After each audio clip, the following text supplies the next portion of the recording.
This is Radio Nepal. I'm Dela Prasai with the news. The headlines first. Nepali Congress to conduct national campaign from the 26th of August focusing upcoming elections. 40 political parties registered at Election Commission for upcoming federal and provincial elections.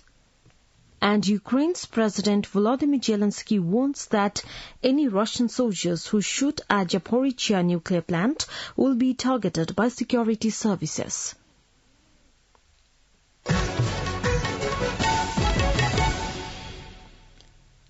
Now the news in detail.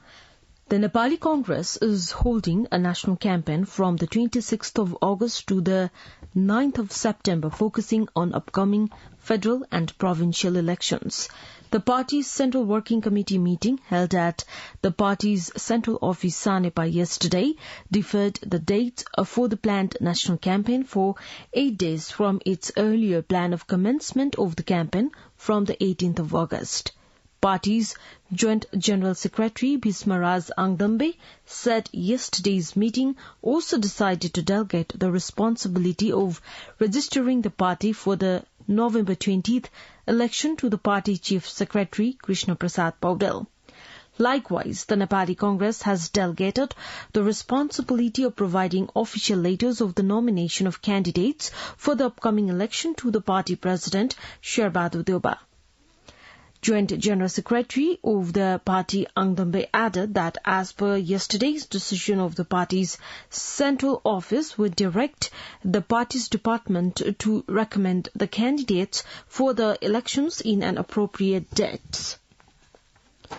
40 political parties have registered themselves at the Election Commission for the upcoming federal and provincial elections scheduled for the 20th of November. The Election Commission has informed that the CPN-UML, the Democratic Socialist Party, CPN Unified Socialist, among others, have registered the party for the election purpose. The Election Commission has called the parties to register themselves from the 7th of August to the 16th of August for the upcoming election. Election Commission spokesperson Saligram Sharma Paudel said the Commission's office would remain open even during the public holidays and the work of the Commission would run unhindered.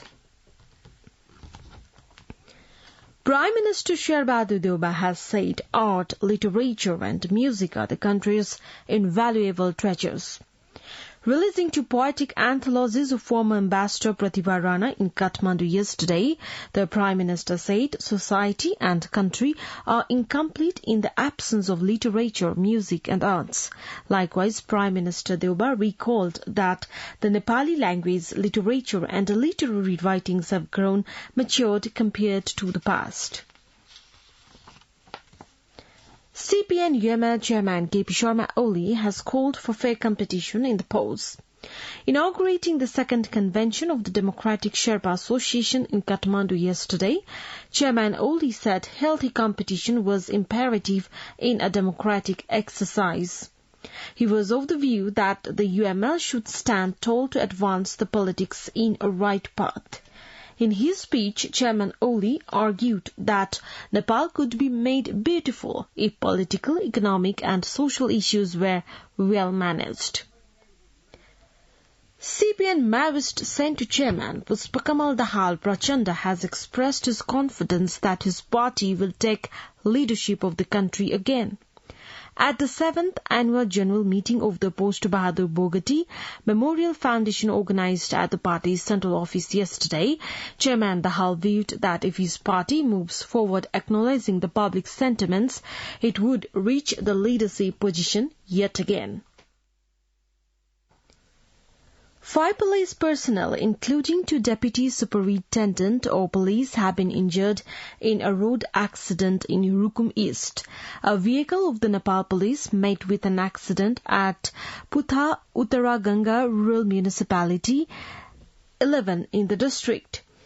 The injured are Deputy Superintendent of Police of the Nepal Police Prakash Tangi and Deputy Superintendent of Police of Armed Police Force Rabindra Shrestha, among other security personnel. The police vehicle was heading towards Takasera Putha Uttaraganga Rural Municipality from Rukumkot. Meanwhile, a truck plunged into the Trisuli River at Ichakamana Municipality 5 yesterday. According to the police source, the truck was heading to Thading from Muglin. The government has urged the victims of loan sharking to file complaints along with substantial evidence. According to a notice issued by the task force formed to recommend the controlling of loan sharking, the complaint filing should be done within the 21st of August. The task force was formed on Friday, acting on a decision by the Ministry of Home Affairs following the direction of Prime Minister Sherbadu Deuba.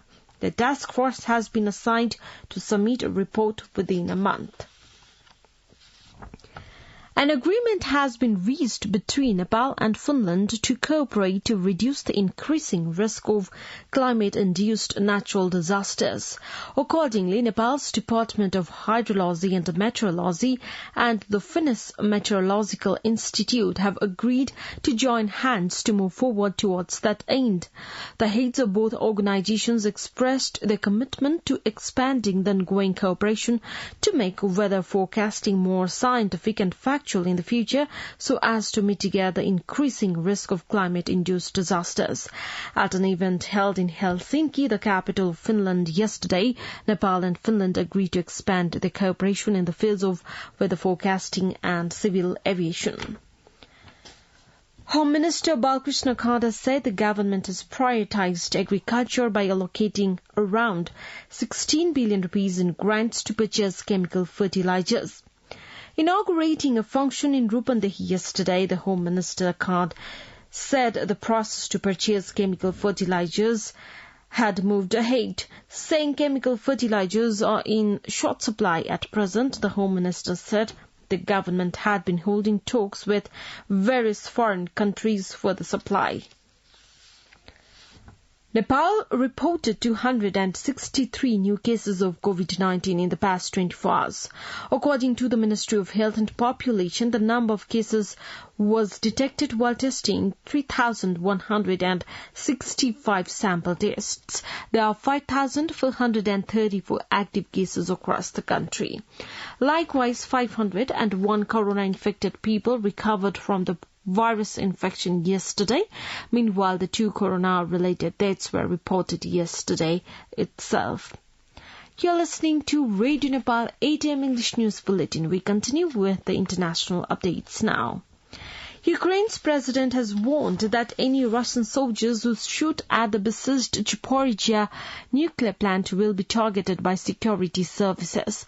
In his nightly address on Saturday, Volodymyr Zelensky said any soldier firing on or from the plant would become a special target for Ukraine. He also accused Moscow of turning the plant into a Russian army base and using it as nuclear blackmail. Russia seized the facility after heavy fighting in March. It is the largest nuclear plant in Europe and situated in a strategically important location in the southern Ukrainian city of Nikopol. Ukrainian technicians still operate despite the site being under Russian occupation. Earlier this week, the facility came under artillery fire, which Moscow and Kyiv blamed each other for.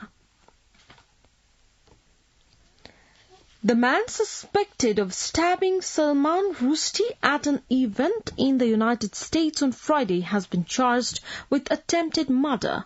Hadi Matar has been remanded in custody without bail after pleading not guilty, said prosecutor in Chautauqua County, New York State. Matar is accused of running onto the stage and attacking Rushdie and an interviewer at the event held by the local educational center. The writer is in a critical condition. Rushdie, 75, has faced years of death threats for his novel The Satanic Verses. Police detained Matar from Fairview, New Jersey shortly after the attack at the Chautauqua institution. At least 7 people have been injured after gunmen opened fire at separate locations in Jerusalem, Israeli officials have said. The attacker shot at a bus and opened fire in a car park near the historic Western Wall at 1:24 local time, emergency officials said. Police have launched a search for the gunmen who fled after the attacks. A police spokesperson told local media that the incident is being treated as a suspected terror attack. Now, the general weather forecast for the country for today. Forecasting division says the weather is likely to be generally cloudy in Province 1 along with the hilly regions of the country and partly to generally cloudy in the rest of the country. Light to moderate rain with thunder and lightning is likely to occur at some places in Province 1, Bagmati Province and Gandaki Province and at a few places in the rest of the country. Kathmandu's weather report now. Maximum temperature of 31.4 degrees Celsius and minimum temperature of 22.3 degrees Celsius. With this news, we have come to the end of this bulletin. But before we wrap up the headlines once again.